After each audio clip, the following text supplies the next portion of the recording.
سلام اور آداب، امید ہے آپ سب دوست احباب خیر خیریت سے ہوں گے۔ ہم نے ایک مختصر گفتگو کی تھی گزشتہ دنوں پرسوں، اور اس میں یہ بتایا تھا کہ ہمارے ہاں جو جنرل صاحب نے جو بات کہی اور پھر اس کے بعد جو اس پہ رد عمل آیا وہ سارا کچھ، تو اس میں ہر شخص نے اپنے حساب سے جیسے اس پہ تبصرہ کیا، تو ہم نے بھی ایک شخص کے طور پر ایک تبصرہ کرنے کی کوشش کی۔ کچھ دوستوں نے اس کو پسند فرمایا، کچھ نے برا منایا، اور بہت تسلی یہ ہوئی کہ ایک بہت صاحب علم و دانش، ایک عالم، اور جن کا متون پہ، ٹیکسٹ پہ، مسلم مکاتب اور ان پہ ایک ان کی گہری نگاہ ہے، انہوں نے حوصلہ افزائی کی، باقاعدہ فون کر کے کہا بھائی یہ بہت اہم پوائنٹ کی طرف آپ نے اشارہ کیا، تو مجھے پھر تسلی ہوئی کہ یار چلے، اور اس طرح لوگوں نے اس کو یوں بھی لیا، لیکن کچھ دوستوں نے اس کو دوسرے انداز سے۔ تو آج ہم چھوٹی ایک مختصر میں گفتگو یہ کرنا چاہوں گا کہ ہمارے ہاں جب بھی اس طرح کے کوئی مسائل ہوتے ہیں، اور یا خاص طور پر جب امریکہ اور اسرائیل نے ایران کے اوپر حملہ کیا، تو اس کے بعد میں نے خاص طور پر انڈیا، پاکستان اور عرب سوشل میڈیا کو بہت زیادہ دیکھا، تو اس میں ایک چیز جو بہت تواتر سے محسوس کی طالب علم کے طور پر وہ یہ تھا کہ ہمارے ہاں ایک دم فرقہ وارانہ جو نقطہ نظر ہے وہ سامنے آنا شروع ہوا، اور اس میں کیا کچھ ہے وہ تھوڑا سا میں آپ کو بتاؤں گا۔ لیکن چونکہ ہمارا ایک گفتگو کا وہ جو مرکزی نقطہ ہے وہ پولیٹیکل اسلام یا اس حوالے سے ہے، تو اس پہ انشاءاللہ میں کل یا پرسوں یا ایک دو دن کے بعد ایک تفصیلی گفتگو آپ کے سامنے رکھنے کی کوشش کروں گا، اور اس پہ پھر جو آپ کے سوالات ہوں گے یا جو آپ کے تبصرے ہوں گے اس پہ ہم انشاءاللہ کوشش کر کے مزید اس کے اوپر پروگرام کریں گے۔ ویسے تو طالب علم نے اپنا جو ایک پروگرام بنایا تھا وہ یہ تھا کہ حضور صلی اللہ علیہ وسلم کے بعد سے لے کر ابھی تک 2026 تک مسلمانوں میں جو مختلف فکری رجحانات، فرقے، مکاتب، مختلف خیالات پیدا ہوئے، مختلف گروہ بنے، ان سب کا ایک کیا کہنا چاہیے، ایک تدریسی انداز سے وہ آپ کے سامنے پیش کروں۔ اس کے لیے ابھی تک میں نے 7 پروگراموں کو ریکارڈ کیا تھا، وہ اس میں کہ اختلاف کیا ہے، اختلاف کی اہمیت، پھر فرقے کیوں بنے، اس پہ محققین کا کیا خیال ہے، سنیوں کا کیا خیال ہے، شیعوں کا کیا خیال ہے، یہ سب کچھ۔ تو اسی پروجیکٹ کے اندر بھی یہ آنا تھا کہ جو پولیٹیکل اسلام جو 19ویں صدی میں ایک فکر آئی محققین کے خیال میں، تو اس پورے پر بہت تفصیل سے بات کرنی، تو وہ جب ٹائم آئے گا تو انشاءاللہ کر لیں گے۔ ابھی اس وقت سے پہلے ہی چونکہ اس پہ میں تھوڑی بہت گفتگو کروں گا، تو یہ بہت زیادہ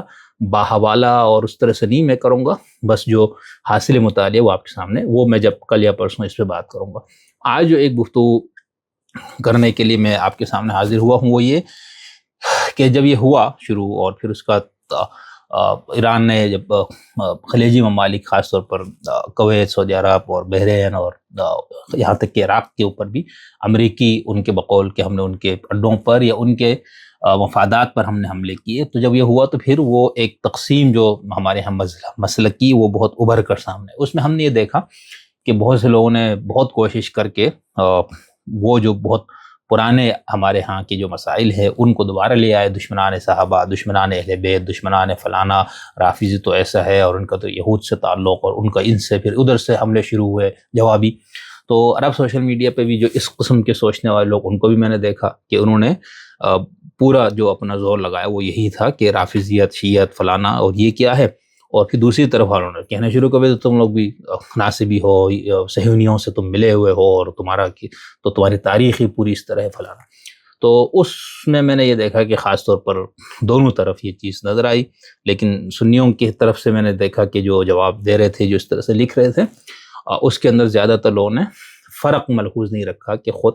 شیعہ فرقہ جس کو ہم کہتے ہیں، اور پھر شیعوں میں سے اثنا عشری جو آج موضوع بحث ہے، یا جس کے علمبردار کے طور پر ایران کو دیکھا جاتا ہے، یا ایران کا اپنا سرکاری جو مسلک ہے وہ بھی یہی ہے۔ تو اس میں ہم نے دیکھا بھی لوگوں نے، پھر کسی نے یاسر الحبیب کی پرانی کوئی ویڈیو لگا کے وہ تبصرہ کیا، یہ دیکھو یہ تو وہ لوگ ہیں، اس میں جس میں وہ لعنتیں وغیرہ بہت وضاحت سے کرتا ہے،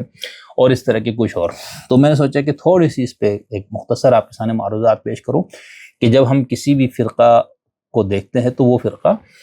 جتنے ہمارے سامنے موجود ہیں فرقے، ان سب میں آپ دیکھیں گے تو اس کے اندر مختلف سطحیں ہیں، مختلف رنگ ہے، مختلف اس کے اندر مزید مکاتب ہے۔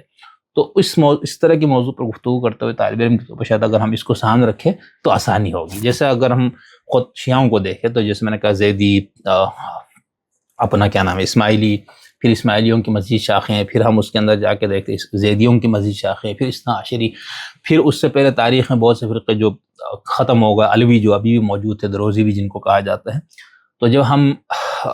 ایک تو یہ بڑے فرقے بنے، پھر ان میں مختلف فرقے، اسی طرح اگر ہم اثنا عشریوں کو دیکھیں تو اس میں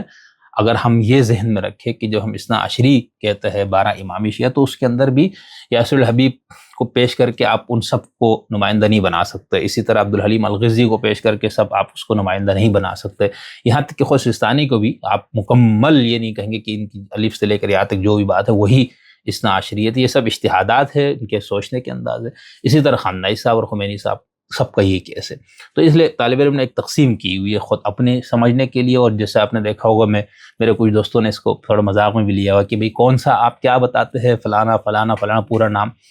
اور کچھ گفتگو میں ہم نے یہ کی تو لوگوں نے کہا یہ تو تم ہمارے فرقے میں مزید تم تقسیم دیکھنا چاہتے ہو اور تم تو یہ کرتے ہو، تو بھئی ایسا نہیں ہے، طالب علم کے طور پر بات ہے۔ تو ہم نے شیعوں کی تقسیم کی ہوئی جو ایک اصطلاحات کے طور پر، مثال کے طور پر اس میں ہم سب سے پہلے لیں گے جو پہلے بتایا نا زیدی مہدی، ان کو نکال کے ہم آتے 12 امامیوں پہ، اس میں جیسے ہم دیکھیں گے تو ایک نظر آئے گا، میں جس کو کہتا ہوں اثنا عشری اصولی انقلابی، اور ایک کو میں نے اثنا عشری اصولی غیر انقلابی رکھا۔ اس سے پہلے ہم یہ دیکھیں کہ خود شیعوں میں جو بڑی تقسیم ہے اثنا عشریوں میں، اصولی اور غیر اصولیوں کی ہے، ٹھیک۔ غیر اصولیوں میں ہم اخباریوں کو بھی دیکھتے ہیں، اخباریت کی طرف مائل لوگوں کو بھی دیکھتے ہیں، اور جو یہ ہے کہ بھئی ہم نہ اصولی نہ اخباری، ایسے لوگ بھی دیکھتے ہیں، جس اگر ہم اللہ یاری صاحب اور اس طرح کے لوگوں کی طرف جائیں نا، وہ نہیں بولتے کہ ہم اخباری ہیں، ٹھیک ہے، نہ وہ اپنا آپ کو اس مفہوم میں اصولی بیان کر رہے، تو اس طرح کے بھی کچھ نقش کیا کہنا چاہیے رنگ موجود ہوتے ہیں۔ لیکن بنیادی تقسیم اگر ہم یہ کہہ رہے ہیں کہ اصولی اور اخباری ہے، ٹھیک ہے، تو اس وقت دنیا میں جو سب سے تعداد کے لحاظ سے اور علمی اور اس طرح کے کاموں کے لحاظ سے جو اس وقت دنیا تشیع میں جو غالب فکر ہے وہ اصولی فکر ہے، ٹھیک ہے۔ بنیادی فرق کیا ہے مختصر بتاؤں گا، جہاں تفصیل آئے گی تو انشاءاللہ اس پہ تفصیل سے بات کریں گے۔ یعنی اصولیوں کا یہ کہنا ہے کہ بھئی حضور کے بعد 12 ائمہ جن سے ہم نے رہنمائی لینی تھی، جنہوں نے ہمیں دین بتانا تھا، 12واں امام غیبت میں چلے گئے، تو اب کیا کرے، تو انہوں نے یہ کہا بھئی اب ان کے فرمودات پیغمبر معصومین سب کے قرآن اس کو سامنے رکھ کے ہم اپنے اپنے دور کے مطابق اجتہاد کریں گے، موجود نئے مسائل پر بھی، اور جو پرانے مسائل اس پہ بھی ہم متون اور ٹیکس اور حدیث اور ان کو دیکھ کے ہم اجتہادات کرتے جائیں گے۔ اور اس سے پھر کیا ہوا، جس طرح حنفی، شافعی، مالکی، بعضی اس طرح کے مختلف گروہ وجود میں ہے، تو وہاں پر بھی پھر اصولیوں میں ہر ایک مجتہد ہوگا، ٹھیک ہے، اور اس مجتہد کے ماننے والے اپنے متعلقہ مسائل میں اسے مجتہد سے رجوع کریں گے۔ تو یہ بنیادی اصولی فکر یہ ہے کہ بھئی اجتہاد اب علماء کا کام ہے، ٹھیک ہے، متون موجود ہے، ٹیکس موجود ہے، قرآن سنت اور اس کے حدیث اور الفاظ متن، ہم اس کو سامنے رکھ کے اجتہاد کریں گے۔ اس کے مقابلے پہ آتا ہے اخباری، وہ کہتے ہیں بھئی کوئی اجتہاد میں اجتہاد نہیں ہے، یہ سب بدعت ہے، اور سنیوں سے متاثر ہو کر یہ کانسیپٹس لیے ہے، یہاں تک کہ اصول حدیث اور ان پہ بھی بہت سے انہوں نے اعتراضات فرمائے ہوئے۔ تو ان کا یہ کہنا ہے ایسا نہیں، ہمارے پاس قرآن ہے اور سنت ہے یا ائمہ کی تعلیمات، ہم اسی کو ہی سامنے رکھیں گے، اور اس میں بھی ہم قرآن کو بھی براہ راست نہیں سمجھیں گے، نہ سمجھ سکیں گے، قرآن کی بھی وہی تشریح معتبر ہوگی جو ان معصوم ہستیوں سے منقول ہے۔ تو کیا اخباریوں کے مقابل اصولی ان ہستیوں کو، ان کے فرمودات کو نہیں مانتے؟ بالکل مانتے ہیں، لیکن اس کے اندر وہ اجتہاد، اور اجتہاد کی بنیاد پر جس طرح آپ دیکھتے ہیں نا، وہ سنیوں میں بھئی حدیث والے آ کے کہتے ہیں، یا شافعی آ کے کہتے ہیں بھئی دیکھو قرآن حدیث میں یہ مسئلہ یوں بیان ہوا، اور ابو حنیفہ نے ایسا کہہ دیا، یا حنفی کہتے ہیں قرآن اور حدیث میں یہ بیان ہوا، اور یہ دیکھو شافعی یا وہابی لوگ یہ کہتے ہیں۔ تو بھئی دونوں قرآن کو ماننے والے ہیں، دونوں حدیث کے انہی ذخیروں کو ماننے والے جو اہل سنت کے ہاں، لیکن چونکہ اجتہاد میں ایک فقیہ حدیث کو اٹھانے کا، اس کو قبول کرنے کے اس کے اپنے معیارات ہوتے ہیں، جس کی بنیاد پہ وہ کسی حدیث کو ضعیف، کسی کو مرجوح، کسی کو منسوخ، جو بھی اس کا ہوگا اس حساب سے اس نے چیزیں دیکھی ہوتی، پھر زمانہ اور حالات کے حساب سے وہاں پر فتویٰ تبدیل بھی ہوتا ہے۔ جیسے ایک بہت مشہور مقولہ ہے کہ شیعوں کے ہاں، اصولیوں کے ہاں، اذا مات المفتی مات الفتویٰ، مفتی کی موت ہوئی تو فتویٰ کی بھی موت ہو جاتی، ٹھیک۔ تو یہ نہیں کہ اخباریوں نے اگر یہ کہا ہم قرآن اور قرآن کی وہی تشریح لیں گے جو معصومین سے، تو کیا اصولی نہیں لیتے وہ بھی ہے۔ بنیادی فرق یہ ہے کہ اجتہاد کر کے ہم کچھ اس طرح سے کریں گے مسائل اخذ کرنے میں، یا بالکل نہیں کریں گے۔ اس کو جیسے ہم کہہ سکتے ہیں کہ جو سنیوں میں اہل سنت والجماعہ، اگرچہ اہل سنت کے اندر بھی اختلاف ہے کہ اہل حدیث یا وہابی یا سلفیوں کو اہل سنت میں رکھنا ہے یا نہیں، لیکن ہم اس اختلاف پہ ابھی نہیں جاتے۔ تو وہاں پر بھی ہم دیکھتے ہیں جو اہل حدیث ہے جن کو ہمارے یہاں غیر مقلدین کہا جاتا ہے، ان کا تو وہ فخر سے اپنے آپ کو کہتے ہیں، اور جو ان کے مخالفین ان کو تنقید اور طنز کے طور پر یہ غیر مقلدین ہے۔ تو ان کا بھی موقف یہ تھا کہ بھئی ہم کوئی کسی بھی سمجھے ہوئے فقہی اس پہ ہم نہیں چلیں گے، ہم اپنے سے دور کے حساب سے قرآن و سنت سے براہ راست استفادہ کریں گے۔ تو اس طرح سے شیعوں کے ہاں یہ تقسیم ہے، اصولی اور غیر اصولی، ٹھیک، ہم اس کو اخباری کہتے ہیں۔ اچھا، اب ہم اخباریت کا دور ختم ہو گیا ان کے لوگوں کو، بلکہ یہاں تک ہے کہ نجف وغیرہ میں ان کے ساتھ بہت زیادتیاں ہوئی، سختیاں ہوئی، وہ ایک تاریخ کا حصہ ہے، اس پہ جب بات آئے گی تو ہم دیکھ لیں گے کون سی بات مستند حوالوں سے موجود ہے تو ہم وہ آپ کے سامنے رکھیں گے۔ پھر اصولی اور شیعوں کے ہاں پھر یہ مسئلہ ہو گیا کہ بھئی جو مجتہد ہے اس کی اپنے مقلد پر اس کا اختیار، اس کی اتھارٹی، اس کی ولایت، یا ہم اپنے فہم کے تقریب فہم کے لیے اس کی حکومت کس حد تک اس کے اوپر حاصل ہے اس کو، ٹھیک۔ تو اس کے اندر جمہور جو رہا، یہاں تک کہ باقر صدر اور امام خمینی سے پہلے کی جو شیعہ فکر، اس کے اندر عام طور پر یہی تھا، کچھ ایک دو جزئی چیز مل جاتی، اس پہ ہم بات کریں گے بعد میں۔ تو اس میں یہ تھا کہ بھئی اس کو 2 یا 3، یعنی اس میں حکومت شامل نہیں تھی، باقاعدہ پولیٹیکل سیاسی حکومت، اقتدار باقاعدہ مل جانا، ٹھیک ہے کہ، اور وہ جب اقتدار میں آ جائے گا تو اس کی ولایت یا حکومت نہ صرف عام عوام پر بلکہ اس اسٹیٹ یا اس دائرے میں رہنے والے سب پر اس کی ولایت ہو جائے گی، اس کی سب پر حکومت ہو جائے گی، یعنی اگر وہاں پر اور بھی کئی فقہا مراجع تو ان پر بھی اس کی حکومت قائم ہو جائے گی، ٹھیک۔ اس پہ پھر بعد میں کیا مسائل ہوئے، کیا تبدیلی، وہ ہم دیکھیں گے۔ تو اصولیوں کے اندر یہ ہوا، ایک تصور یہ تھا کہ جو فقیہ کو ولایت حاصل ہے وہ امور حسبیہ یا چند ناگزیر مسائل میں ہیں، ٹھیک ہے، یا اور مکمل نہیں، یا اس سے تھوڑا سا زیادہ ہوا تو انہوں نے قضاوت، یعنی شرعی کچھ معاملات کے فیصلہ کرنے میں اس کو حق حاصل ہے یا اختیار حاصل ہے۔ تو ہم اس کو کہیں گے اصولی غیر انقلابی، یعنی اصولی تو ہیں، کیوں؟ اس لیے کہ ان کے یہاں اجتہاد موجود ہے، قرآن و سنت سے براہ راست مستفید ہو کر اجتہاد کرنا، ہر دور ہر زمانے میں مجتہد زندہ رہے گا، یہ موجود ہونے کی وجہ سے اصولی،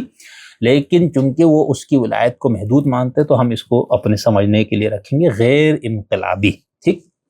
دوسرا آتا ہے اثنا عشری اصولی انقلابی، ٹھیک، وہ باقی سب چیزیں وہی ہے، لیکن وہاں پر پھر جو حاکم شرع کا تصور آتا ہے، ولی فقیہ کا وہ تصور آتا ہے جو ایران میں قائم تھا، رائج تھا، وہ بھی کیا اپنے اصل صورت میں قائم تھا، خمینی نے جس طرح بیان فرمایا، اور پھر خامنہئی صاحب، پھر اب جو نیا ولی فقیہ، تو اس پہ ہم پھر کبھی بات کریں گے کہ بھئی وہ کس طرح سے اس میں بھی کچھ مسائل ہوئے، اور اس کے اندر بھی پوسٹ اسلامزم کے کیا اثرات مرتب ہوئے یا وہاں پر واقع ہوئے۔ تو یہ ہو گیا اثنا عشری، یعنی 12 اماموں کو ماننے والے، اصولی یعنی اجتہاد اور تقلید کے قائل، اور انقلابی یعنی اب ہم ایک حکومت قائم کریں گے، اور پھر نہ صرف اس حکومت کو قائم کریں گے بلکہ پولیٹیکل اسلام کے لازمی عنصر کے طور پر اس حکومت اور اس ولایت اور اس فکر کو اور اس انقلاب کو ہم باقی دنیا میں بھی لے کے جائیں گے، اس کو ایکسپورٹ کریں گے، ٹھیک ہے۔ تو یہ ہو گیا انقلابی۔ اچھا، اب اس کے اندر ایک چھوٹی سی تقسیم اور ہو گئی ہے، اور یہ لفظ میں خود خامنہئی صاحب کی گفتگو میں موجود ہے، وہ کہتا ہے سپر انقلابی۔ تو ہم یوں کہہ سکتے ہیں کہ اثنا عشری اصولی انقلابیوں میں اب ایک نیا وہ ہو گیا اثنا عشری اصولی سپر انقلابی، ٹھیک۔ تو ان کا پھر باقی جو معتدل انقلابی کا ہے یا صرف انقلابی، ان سے کچھ چیزوں میں بہت، اگر آپ اس کو علمی سطح پر آپ اس کو پڑھنا سمجھنا چاہیں تو طالب علم نے بھی اپنی کتاب میں اس پہ اشارات کیے ہیں، اور آیت اللہ العظمیٰ مصباح تقی یزدی صاحب جن کا 2 سال پہلے انتقال ہوا، ان کی پوری کتابیں آپ پڑھیں تو آپ کو یہ نظر، ابھی ہم اس میں نہیں جا رہے کہ شیعوں میں فکر کیسے پیدا ہوئی، سنیوں میں، یہ ہم انشاءاللہ کریں گے۔ اب ہم اس کو سمجھتے ہیں، اس کو سمجھنے کے لیے ہمیں پھر یہ رکھنا ہوگا کہ اس غیر انقلابی فکر جس کو میں نے کہا پہلے اثنا عشری اصولی غیر انقلابی، اس کے اندر بھی ایک ہی وہ نہیں ہے، یعنی صرف حکومت اور اقتدار کے حوالے سے تو ٹھیک ہے یہ تصور ہوگا، لیکن باقی معاملات میں فرق نظر آئے گا۔ مثال کے طور پر اس کے اندر آپ دیکھیں گے ایک شیرازی مکتب پایا جاتا ہے شیعوں کے ہاں، ٹھیک ہے، ان کے ہاں باقی سب کچھ اسی طرح قرآن سنت ائمہ اہل بیت معصومین اور اسی طرح ان کے سب کچھ موجود ہے، لیکن جو سیستانی صاحب یا ہم جس کو نجف کا اسکول کے، اس کے اندر پھر وہ اس طرح کے جو شیعہ سنیوں میں خاص طور پر صحابہ اور اس سے متعلق خاص طور پر وہ کچھ مسائل جن کو ہم علمی اور جذبات سے متعلق مسائل کہتے ہیں، تاریخ کے کچھ، اس میں ان کے ہاں بہت زیادہ اس کو پروموٹ نہیں کیا جاتا، یا اس کی تھوڑی سی حوصلہ شکنی ہوتی ہے کہ بھئی اتحاد اور وحدت، اور اس کے لیے جیسے امام خامنہئی سیستانی کا بھی فتویٰ کہ مقدسات اہل سنت کی توہین حرام ہے، اور گزشتہ سال انہوں نے کہا تھا کہ سب نجات پائیں گے، اور پھر ان کے وکیل محترم جناب علامہ کیا نام تھا یار، میں نام بھول گیا، بہت مشہور، میں ان کو بہت پڑھتا سنتا ہوں، تو انہوں نے اس کی وضاحت بھی کی کہ بھئی ہم سستانی کے نزدیک سب مسالک کے اعمال خدا کے ہاں مقبول ہے. تو یہ ایک اور اسٹیپ آگے تھا جو عام ہمارے ہاں فکر اور فرقے سے متعلق جو تصورات تھے. تو اس کے اندر میں آپ کو یہ بتا رہا ہوں کہ اصولی غیر انقلابیوں میں پھر ہم شیرازی مکتوب کو بھی سامنے رکھنا چاہیے. ٹھیک ہے، ان کے ہاں خود حکومت اس ولایت فقیہ سے متعلق کیا تصورات ہے وہ بھی ایک مسئلہ ہے، لیکن جو شیعہ سنی سے اتحاد اور اتفاق سے متعلق جو ہے اس کے اندر ان کی ہاں کوئی رعایت نہیں پائی جاتی. اسی طرح یاسر الحبیب وغیرہ وہ اس شیرازی مکتب سے ان کا تعلق ہے، اور کچھ لوگ کہتے نہیں تعلق نہیں، لیکن طالب علم کے طور پر یہی تعلق بنتا ہے، اسی لیے ان کے ہاں بہت شدت پائی جاتی ہے کچھ معاملات میں، جس کو سن کے یا دیکھ کے یا پڑھ کے ایک سنی کا خون کھولتا ہے یا اس کو بہت غصہ آتا ہے، وہ قتل اور غارت گری تک بھی تیار ہو جاتا ہے کہ ان لوگوں کو تو زندہ رہنے کا حق نہیں ہے. کس طرح کی کلمات اور الفاظ ان کا حضرت عائشہ یا باقی صحابہ سے متعلق، شیخین سے متعلق، بلکہ خلفائے ثلاثہ سے اور باقی صحابہ سے متعلق، تو وہ عام طور پر لوگ یہ پیش کرتے، دیکھو جی یہ شیعہ عالم ہے اور اس نے یہ کر دیا، اور اس میں پھر وہ پیش کرتے ہیں یاسر الحبیب صاحب کی ویڈیوز کو، یہاں تک کہ ایک دو اور بھی لوگ موجود ہیں. اچھا، یہ شیرازی فکر کا ایک 2 سال پہلے طالب علم اس کو دیکھ رہا تھا، تو جب یہ اربعین کے موقع پر کربلا میں جب وہ مشی کا وہ جلوس جو ان کا جا رہا تھا، تو ان کے جو کیونکہ کربلا میں بہت زیادہ کہتے ہیں کہ ان کا ہولڈ ہے وہاں پر شیرازیوں کا. اچھا، خود شیرازی مکتب کے علماء کا خامنائی اور خمینی کے متعلق جو گفتگو ہے وہ میرے خیال سے عام آدمی بھی سنے گا تو الجھن نہ پڑے گا. وہ ان کو فرعون، یزید اور معاویہ سے کم کا درجہ ہی نہیں دیتے. ان کی ویڈیوز گفتگو موجود ہے، ان کا پورا رکھتے ہیں. نہیں، میں بتاؤں کہ اختلاف فروعی جزئی ہونے کے باوجود کس حد تک شدت ہے کہ وہ خامنائی اور خمینی کو فرعون کہنے کے لیے وہ لوگ تیار ہیں. اچھا، تو وہ کربلا میں جب ان کا جلوس جا رہا تھا، تو انہوں نے جو خامنائی صاحب کے مقلدین یا ماننے والے تھے یا انقلابی فکر کے، انہوں نے پلے کارڈ وغیرہ جس میں خامنائی صاحب کی تصویریں بھی تھی غالباً، تو انہوں نے ان کی جو مرکز ہے اس کے سامنے کھڑے ہو کے نعرے بازی کی، تو وہاں سے پھر نعرے بازی ایک بدمزگی سی پیدا ہو گئی تھی. تو یہ آپ ذہن میں رکھیے گا. تو اس کو بھی دوستوں نے، میں نے عرب دنیا کے لوگوں کو بھی دیکھا ہمارے یہاں کے، انہوں نے اس چیز کا بھی خیال نہیں رکھا. اچھا، اسی چیز کو سمجھنے کے لیے ہم جب سنی دنیا کی طرف آتے تو اب یہاں بھی دیکھیں یہاں پر بھی کیا ہوا. ٹھیک ہے، یہاں پر بھی مختلف رنگ ہے، مختلف فکری دھارے ہیں جن کو ہم نے ملحوظ نہیں رکھا. اب جیسے یہ طالبان اور ان کا جب مسئلہ ہوا، یا داعش کا بھی ہوا یا القاعدہ، تو اس میں یہ کہا کہ بھئی سنی دہشت گرد ہے، سنیوں کا یہ نقطہ نظر ہے. تو خود سنیوں میں بھی یہ مسئلہ ہے نا، یعنی اس کو سمجھنے کے ہم یہ کہہ سکتے ہیں کہ مثال کے طور پر یہاں پر بھی ہم سلفیوں میں جائیں تو وہاں پر بھی دو آپ کو تقسیم نظر آتی ہے، انقلابی سلفی، غیر انقلابی سلفی. ٹھیک ہے، جیسا ہم انقلابی سلفیوں میں ہم رکھ سکتے ہیں القاعدہ کو رکھ سکتے ہیں، ٹھیک ہے، حزب التحریر ہے، یا اسی طرح الاخوان، اگرچہ ان کے پر اختلاف ہے لیکن ان کی بنیادی فکر جو ہے وہ سلفیت بنتی ہے کچھ معاملات میں، لیکن ہم ان کو سلفیوں کا مکمل ایک نمائندہ نہیں کہہ سکتے. صرف انقلاب، اسلامی نظام، باطل نظاموں کو ختم کرنا، اس حوالے سے تو عرب دنیا کے اندر اس فنومینا نے بھی بہت مسائل کھڑے کیے. اسی طرح اگر ہم یہ دیکھیں گے مثال کے طور داعش، وہ بھی آپ ان کی ساری کتابیں پڑھ لیں، اس میں شیخ الاسلام ابن تیمیہ، محمد بن عبد الوہاب، انہی کے سارے حوالے نظر آتے ہیں. اسی طرح پھر ہم اگر Afghan Taliban, T T P, یہ ان پہ ہم انشاءاللہ آگے جب پولیٹیکل اسلام اور اس حوالے سے بات کریں گے تو میں اس پوائنٹ کو مزید واضح کرنے کی کوشش کروں گا. آج کی جو مختصر گفتگو میں کرنے کے بیٹھا تھا، پھر تھوڑی سی طویل ہو رہی ہے اس لیے میں بات روک رہا ہوں. وہ صرف اس فرق کو ذہن میں رکھیں، ورنہ پھر خود شیعوں کو بھی داخلی طور پر مسائل ہوں گے. یہ جو ابھی ایران جاؤ، محبت ہے تو فلانا، اور پھر اس کا یہ سارا ہوا، اس کے پیچھے بھی بنیادی ایک فکر ہے جس کی وجہ سے یہ مسئلہ ہوا ہے. اور یہ مسئلہ ہونا تھا، مطلب یہ طے تھا. یہ طالب علم کی طور پر کہہ رہا ہوں، یہ نہیں کہ کوئی نجومی کی طور پر، یہ طے تھا. کیونکہ جو نتیجہ باقی دنیا میں پیدا ہوا، خود سنی دنیا میں جو نتیجہ پولیٹیکل اسلام اور اس کے حوالے سے پیدا ہوا، یہ ہو نہیں سکتا تھا کہ وہ یہاں پیدا نہ ہو. عرب دنیا میں ہو چکا تھا بہت عرصہ پہلے شیعوں کے حوالے سے.